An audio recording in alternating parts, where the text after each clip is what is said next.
Hi అండి, నమస్తే. Welcome to today recipes 18. నేను మీ లక్ష్మి. ఈరోజు మన రెసిపీ వచ్చేసి బీరకాయ కొత్తిమీర పచ్చడి. చాలా రుచిగా ఉండే ఈ బీరకాయ కొత్తిమీర పచ్చడి చిన్నపిల్లల నుంచి పెద్దవాళ్ళ వరకు చాలా ఇష్టంగా అయితే తింటారు.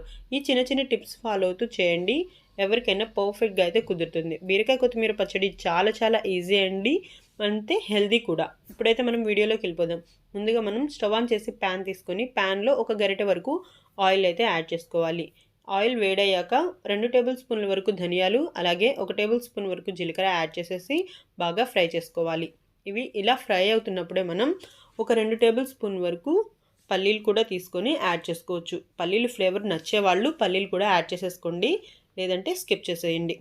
ఇలా వేసుకొని ఇవి పూర్తిగా వేగుతున్నప్పుడే మనం 8 నుంచి 9 వరకు పచ్చిమిర్చి మధ్యలోకి కట్ చేసుకొని ఈ విధంగా అయితే యాడ్ చేసుకోవాలి. మీరు మీ కారానికి తగినట్టుగా అయితే పచ్చిమిర్చి యాడ్ చేసుకోండి.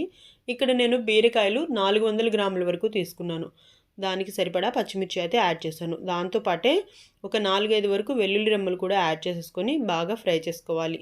పచ్చిమిర్చి కాస్త కలర్ చేంజ్ అయ్యి వేగింది అన్న తర్వాత మనం ఈ మొత్తాన్ని మిక్సీ జార్లోకి అయితే యాడ్ చేసేసుకుందాం. చూడండి, ఇలా మిక్సీ జార్లోకి యాడ్ చేసేసుకోవాలి. ఇవి పూర్తిగా చల్లారిన తర్వాత మనం మిక్సీ పట్టుకుందాం. ఈలోపు అయితే మనం బీరకాయలను కూడా ఫ్రై చేసేసుకో.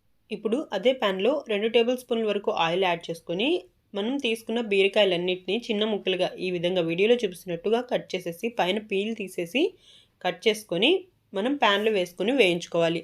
బీరకాయలని కట్ చేసుకునే ముందే చేదు ఉన్నాయో లేవో చెక్ చేసుకోవాలండి. చేదు ఉన్న బీరకాయలని వాడకూడదు. తర్వాత ఈ మొత్తాన్ని వేయించుకోవాలి. ఇలా మూత పెట్టేసి వేయించుకుంటే ఒక 10 నిమిషాల్లో అయితే మగ్గిపోతాయి బీరకాయలు. చూస్తున్నారు కదా, వీడియోలో చూస్తున్నట్టు మధ్యలో కదుపుకుంటూ ఒక 10 నిమిషాలు ఇలా ఫ్రై చేసుకోవాలి. అలాగే ఒక మీడియం సైజ్ ఉల్లిపాయని ముక్కలుగా కట్ చేసుకొని యాడ్ చేసుకోవాలి. ఇక్కడ మనం ఉల్లిపాయ బీరకాయలో ఉన్న తీపికి ఉల్లిపాయలో ఉండే తీపి ఎక్కువగా అయ్యేలాగా చేసుకోకూడదండి. ఉల్లిపాయ చాలా చిన్నదిగా అయితే వేసుకోవాలి. అలాగే 2 మీడియం సైజ్ టమాటాలు కూడా వేసుకొని బాగా మగ్గించుకోవాలి. ఈ విధంగా వీడియోలో చూపిస్తున్నట్టు విధంగా మధ్యలో కదుపుకుంటూ మూత పెట్టుకొని మనం మగ్గిస్తే కనుక 10 నిమిషాల్లోనే ఉల్లిపాయ టమాటా కూడా పూర్తిగా మగ్గిపోతాయి. ఈ విధంగా అయితే మూత పెట్టుకొని మగ్గించుకోవాలి. అలాగే మన రుచికి సరిపడా చింతపండు. పులుపు ఎక్కువ తినేవాళ్ళు కాస్త ఎక్కువ వేసుకోవచ్చు, తక్కువ తినేవాళ్ళు చిన్న గోలీ సైజ్ వేసుకుంటే సరిపోతుంది. ఈ మొత్తం పూర్తిగా మగ్గిన తర్వాత మనం చూడండి, టమాటా అయితే ఇలా పట్టుకొని గరిటెతో ప్రెస్ చేస్తే స్కిన్ సపరేట్ అయ్యేంత వరకు మగ్గితే సరిపోతుంది. ఈ విధంగా స్కిన్ సపరేట్ అయిందంటే పూర్తిగా మగ్గిపోయినట్టే. ఇప్పుడు చివరిగా మనం కొత్తిమీరని అయితే ఈ విధంగా తుంపుకొని యాడ్ చేసేసుకోవాలి. ఒక గుప్పెడు కొత్తిమీర అయితే యాడ్ చేసుకోండి. బీరకాయ కొత్తిమీర పచ్చడి చాలా టేస్టీగా ఉంటుందండి. అందరూ తప్పకుండా ట్రై చేయండి. ఇవి పూర్తిగా ఇలా మగ్గిపోయిన తర్వాత మనం స్టవ్ ఆఫ్ చేసేసి ఈ ప్యాన్ అయితే పక్కకు తీసేసుకుందాం. ఇవి పూర్తిగా చల్లారిపోయిన తర్వాత మనం మిక్సీ అయితే వేసేద్దాం. ముందుగా వేసిన ధనియాలు, జీలకర్ర, పచ్చిమిర్చిలో కాస్తంత ఉప్పు వేసి బాగా పేస్ట్ లాగా చేసుకోవాలి. ఇవి బాగా బరకగా కనుక అనిపిస్తే కొంచెం వాటర్ యాడ్ చేసేసుకొని మళ్ళీ మెత్తగా అయ్యేంత వరకు మిక్సీ పట్టుకోండి. ఈ విధంగా మిక్సీ పట్టేసిన తర్వాత మనం ముందుగా ఉడికించుకున్న బీరకాయ ముక్కల్ని కూడా పూర్తిగా చల్లారిన తర్వాత ఈ మిక్సీ జార్లోకి యాడ్ చేసేసుకొని మిక్సీ వేసుకోవాలి.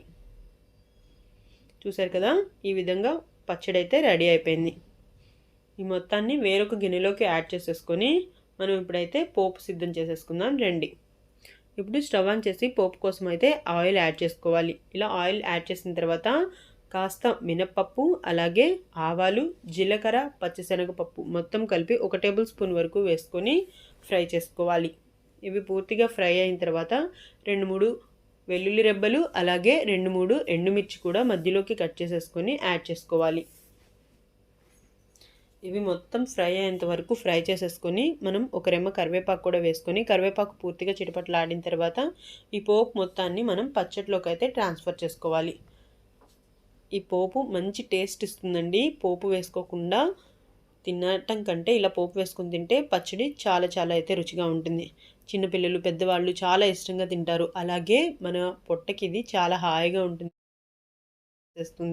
మంచి పీచు పదార్థం ఎక్కువగా ఉండే బీరకాయతో అప్పుడప్పుడు ఇలా పచ్చడి చేసి పిల్లలకి, పెద్దలకి అందరికీ పెట్టండి. చాలా ఇష్టంగా అయితే తింటారు. చపాతీలోకైనా, రైస్లోకైనా పర్ఫెక్ట్గా ఉండే బీరకాయ పచ్చడి అయితే రెడీ అయిపోయింది. మన వీడియో నచ్చితే లైక్ చేయండి, మన వాళ్ళతో షేర్ చేయండి, మన ఛానల్ని అయితే సబ్స్క్రైబ్ చేసుకోండి. Thanks for watching.